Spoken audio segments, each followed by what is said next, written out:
오늘 전도서의 말씀으로 허무함을 마주할 때라는 제목으로 말씀을 나누겠습니다. 저는 이제 대학교를 졸업하면 이제 시험 볼 일은 없을 줄 알았어요. 그래서 뭐 취직을 해야겠지, 시험은 있겠지라고 생각했지만 앞으로 계속 이제 주기적으로 시험 볼 일은 없을 거다라고 생각을 했습니다. 그런데 신학교를 입학하니 시험이 너무 많은 거예요.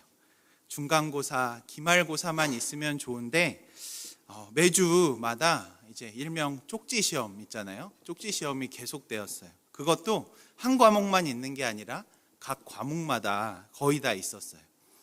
그 와중에 또 치러야 하는 시험들이 있습니다. 여러분들은 잘 모르실 수 있는데 목회자 후보생 고시가 있어요. 일명 전도사 고시라 하고, 그리고 신학교 이렇게 졸업한 이후에는 이제 강도사 고시가 있어요. 그리고 또 무슨 고시가 있는지 아세요? 네, 맞아요. 목사 고시가 있어요. 제가 이제 목사 고시를 보고 나서 가장 먼저 든 생각은 뭘까요, 여러분? 이제 시험 볼 일은 진짜로 없을 것이다 라는 거였어요. 그래서 이 기쁜 소식을 알리고 싶고 또 이렇게 확인하고 싶어서 한 10년 정도 차이 나는 목사님이 옆에 계셨는데 목사님께 여쭤봤어요. 목사님, 이제 목사 고시까지 봤는데 이제 시험 볼 일이 없겠지요? 라고 물었어요. 그러자 목사님은 바로 망설임 없이 이렇게 대답해 주셨어요. 응, 시험 볼 일은 없어. 근데 이제 시험 들 일이 있을 거야 라고 얘기해 주셨어요. 네, 이 말을 듣고 제가 시험에 들 뻔했습니다. 그런데 여러분, 목사님의 말씀은 틀린 말씀은 아니었어요. 물론 사역에 있어서 기쁨과 은혜가 그리고 열매가 있지만 때로는 정답이 있는 시험이 낫겠다 생각할 만한 일들이 생겨났습니다. 제 이야기를 잠시 드렸지만 비단 저에게만 있는 일은 아니라고 생각합니다. 왜냐하면 우리는 각자의 삶의 자리에서 여러 상황, 관계, 다양한 시험들을 마주하기 때문입니다. 그런데 오늘 우리가 읽은 전도서의 말씀은 성도들이 겪는 여러 시험 가운데에 평소 우리가 시험이라고 생각하지 못했던 부분에 대해서 말씀하고 있습니다. 그 시험은 어떤 시험일까요? 바로 허무입니다. 허무. 우리는 보통 시험하면 외적인 고난과 어려움을 생각해요. 경제적인 문제, 관계의 갈등, 질병, 이러한 다양한 어려움들이 우리 인생의 큰 시험거리가 되죠. 또한 예수 믿는 것으로 인해서 찾아오는 시험들이 있습니다. 여러분, 말씀을 따라 살 때 우리에게 불이익이 있고 또 복음을 전할 때 예수님의 이름을 대면 광신도 취급을 당하기도 하죠. 다양한 시험이 우리에게 존재합니다. 그래서 야고보서의 말씀에도 이런 말씀이 있습니다. 우리 야고보서 1장 2절 말씀을 함께 읽어볼까요? 시작. 내 형제들아, 너희가 여러 가지 시험을 당하거든. 네, 어떤 시험이래요? 한 가지 시험이 아니라 여러 가지 시험이 우리에게 찾아옵니다. 시험투성이라는 거예요. 그런데 여러분, 앞서 말씀드렸듯 전도서는 우리가 생각하는 시험의 범주를 넘어 삶 속에는 절망, 의심, 회의, 그리고 오늘 다루게 될 허무함도 성도가 겪을 수 있는 시험임을 말씀해 줍니다. 오늘 본문으로 넘어와서 오늘 본문 1절에서 2절은 이렇게 말씀해요. 우리 다시 한번 1, 2절을 같이 읽어볼까요? 시작.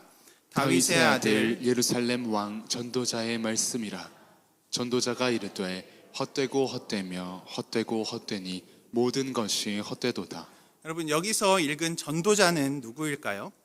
1절에 다윗의 아들 예루살렘의 왕이라는 힌트가 있어서 전통적인 견해로는 솔로몬이라고 알려져 있으나 사실은 정확하게는 알 수 없습니다.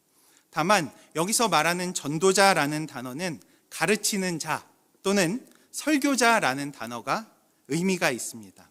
우리가 전도자 하면 편하게 우리 예수님 전하고 전도하는 사람이라고 생각할 수 있는데 그렇지 않다는 거예요. 여기서 말씀하는 전도자는 지혜를 가르치는 자를, 진리를 가르치는 자를 의미합니다. 지금 전도자는 우리 인생이 가진 더 깊은 범주의 시험인 허무함에 대해서 이야기하고 있어요. 2절을 다시 한번 보시면 이렇습니다. 전도자가 이르되 헛되고 헛되며 헛되고 헛되니 모든 것이 헛되도다. 여러분, 읽기만 했는데도 허무함이 느껴지지 않으십니까? 자그마치 한 절에 5번의 허무함이 있습니다. 5 헛이에요. 헛되고 헛되니 헛되고 헛되니 모든 것이 헛되도다. 그런데 이 말씀을 직역해 보면 이렇게 말씀할 수 있어요. 허무 중에 허무라. 전도자가 가로되 허무 중에 허무라. 모든 것이 허무하다 하니라. 여러분, 지금 그가 가진 깊은 허무가 느껴지십니까? 여기서 헛되다라는 단어의 본래 뜻은 입김입니다. 입김. 뭐라고요? 입김. 지금은 우리가 이제 입김을 여러분 느낄 수 없지만 추운 겨울에 이제 추운데 이렇게 있으면 서로의 입김이 보이지 않습니까? 우리가 입으로 불어낸 입김은 잠시 보였다가 공기 중에 흩어집니다. 헛되다라는 뜻이 이와 같다는 거예요. 입김이 공기 중에 흩어져 사라지듯 더덥고 가볍다라는 뜻입니다. 전도자는 지금 허무 중에 허무라, 모든 것이 허무하다라고 이야기하고 있는 거예요. 삶의 일부, 부분이 헛되다는 것이 아니라 모든 것이 헛되다라고 이야기하고 있습니다. 여러분, 우리가 이 말씀을 들으면 우리 역시 깊은 허무로 함께 들어가는 것 같아요. 그렇다면 우리는 이쯤에서 이런 질문을 해볼 수 있어요. 지금 우리가 읽은 말씀 성경이고 이 글을 쓴 사람도 하나님을 믿었을 텐데 어떻게 이렇게 깊은 허무에 빠져 있고 마치 허무주의자 같이 이야기하는 걸까? 여러분, 이런 의문과 질문이 듭니다. 어떻게 신자의 마음에 허무함이 자리 잡을 수 있을까? 성도라면 데살로니가의 말씀처럼 항상 기뻐하라. 기뻐해야 하지 않겠습니까? 어디 성도가 감히 허무해? 이런 생각이 들 수 있어요. 저만 드는 것 같아요. 그런데 사실 여기 있는 우리 모두가 이러한 허무에 종종 빠지곤 합니다. 성경의 인물들도 그러했어요. 욥이 그러했습니다. 욥기 10장 18에서 19절을 보시면 우리 같이 한번 읽어볼까요? 시작. 주께서 나를 태에서 나오게 하셨음은 어찌함이니이까. 그렇지 아니하셨더라면 내가 기운이 끊어져 아무 눈에도 보이지 아니하였을 것이라.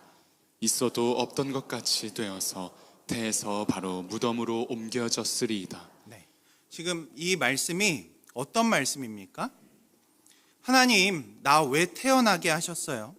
차라리 태어나지 않았다면 아무도 나를 알지 않았을 텐데요. 있어도 없었던 것 같이 되어서 그냥 바로 무덤에 들어갔을 텐데요. 자신의 삶을, 그 일체를 부정하는 겁니다. 여러분, 욥만 그랬나요? 시편의 아삽도 그러했습니다.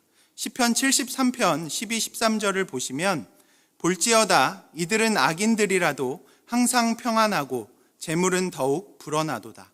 내가 내 마음을 깨끗하게 하며 내 손을 씻어 무죄하다 한 것이 실로 헛되도다. 아삽 역시 지금 악인의 형통함을 보면서 자신의 삶이 헛되다라고 고백하고 있어요. 허무함에 빠진 겁니다. 잠시 욥과 아삽의 허무함에 대해서 살펴보았는데요. 이 둘의 공통점이 있습니다. 물론 이들이 가진 외적인 시험은 달라요.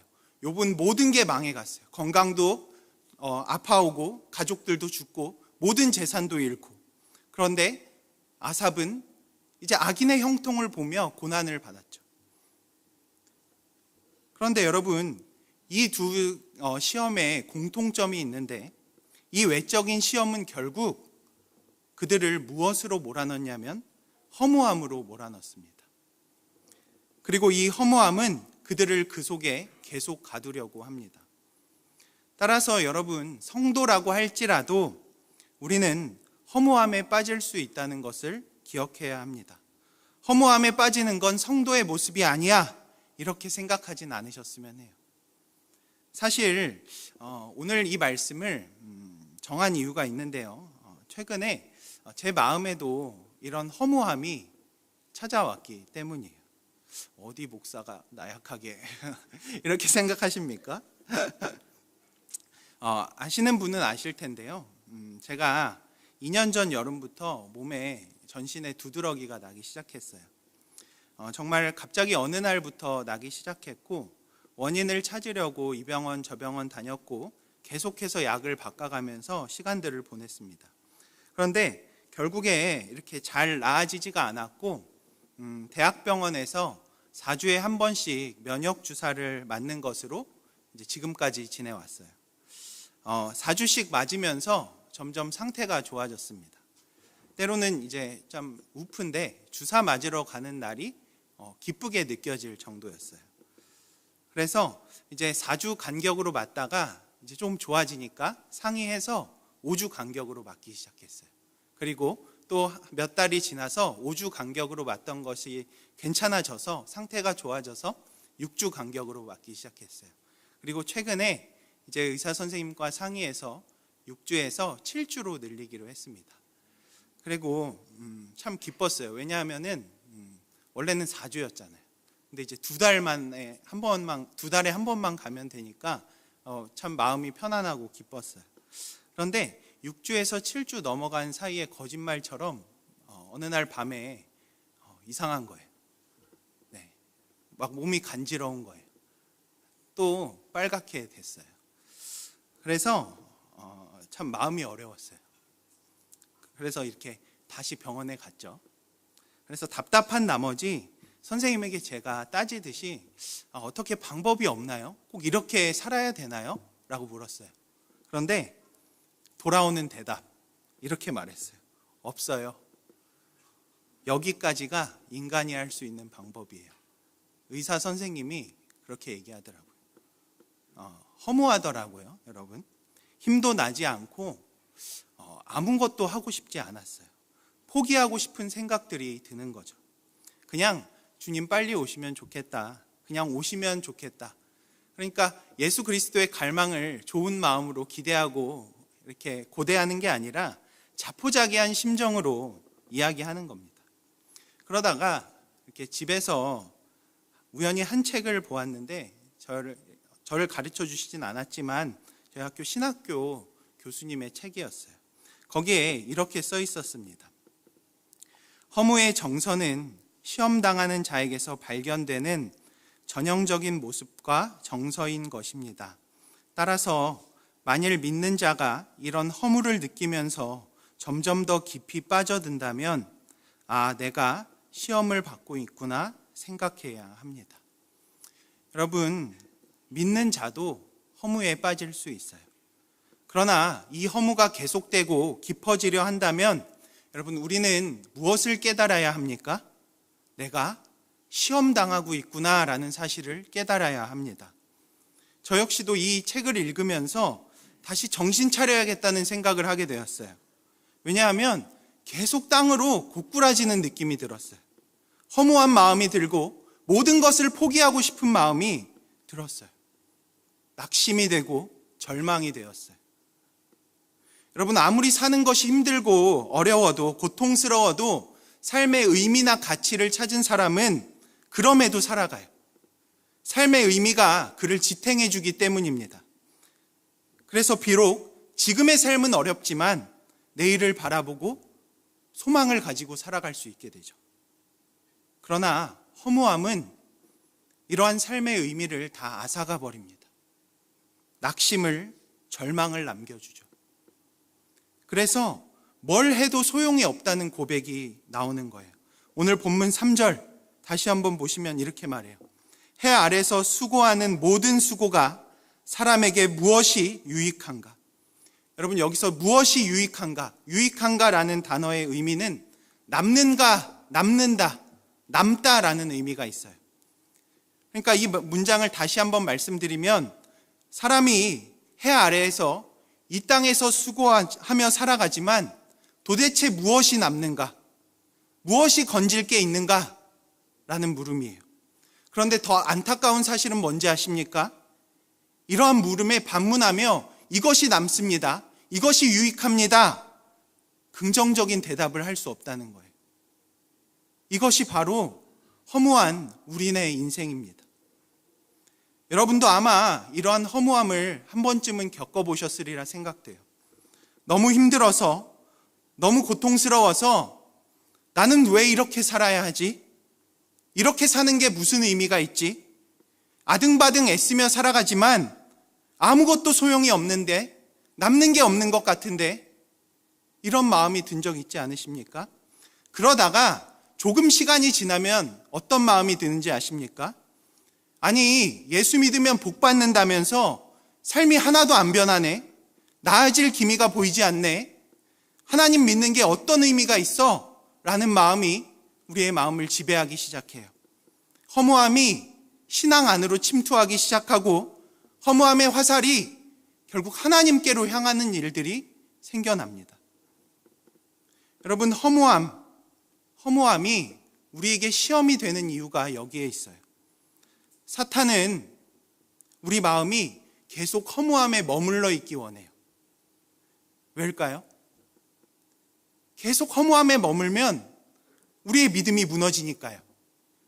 계속 우리를 허무함에 머물게 하면 우리가 하나님과 가까이 하지 않기 때문이에요. 우리의 신앙이 무너지기 때문이에요. 우리의 신앙을 불신앙으로 바꾸기 딱 좋기 때문이에요. 그러면 여러분, 이와 같이 우리의 인생에 이런 허무함이 찾아왔을 때, 허무함을 마주할 때 우리는 어떻게 해야 합니까?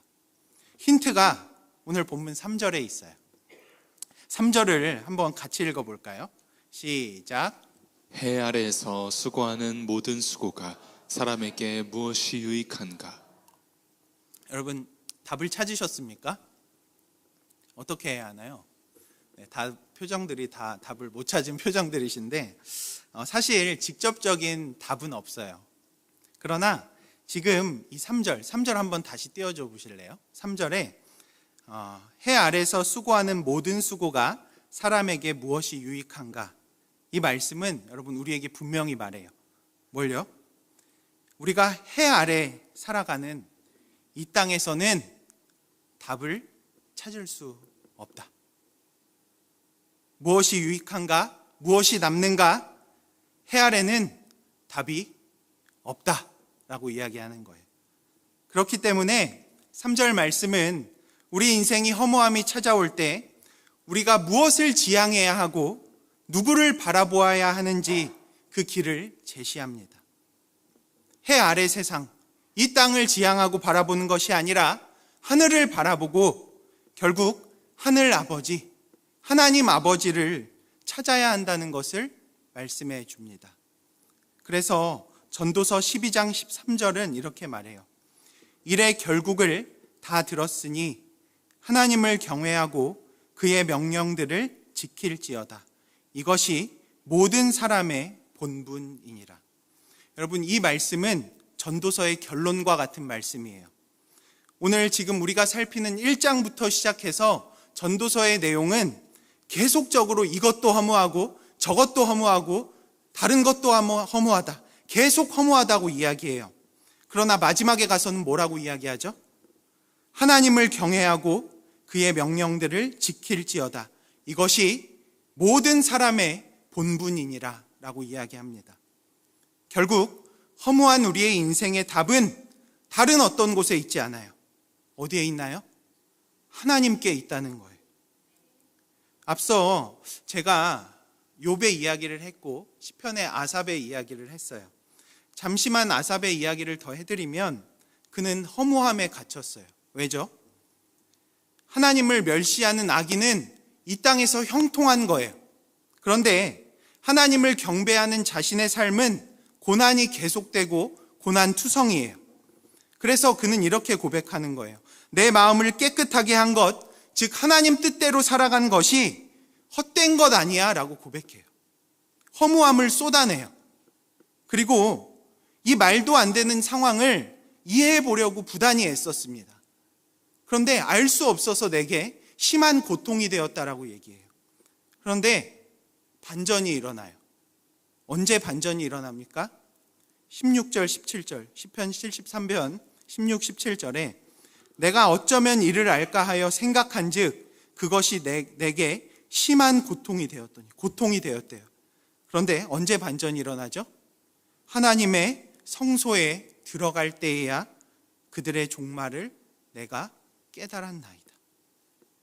해 아래 세상의 관점에서 자신의 문제를 바라보고 해석하다가 결국 그는 어떻게 하죠? 하나님의 성소에 들어갑니다. 하나님의 성소에 들어가 그의 지향점을 이 땅이 아니라 하늘에 둘 때 그는 허무의 늪에서 벗어날 수 있었어요. 결국 그가 내린 인생에 대한 결론이 뭔지 아십니까? 이겁니다. 하나님께 가까이 함이 내게 복이라. 하나님께 가까이 함이 내게 복이에요. 다른 어떤 것이 복이 아니라 하나님께 가까이 하는 것이 내 인생의 답이고 내 인생의 복입니다라고 인생의 결론에 이르게 된 겁니다.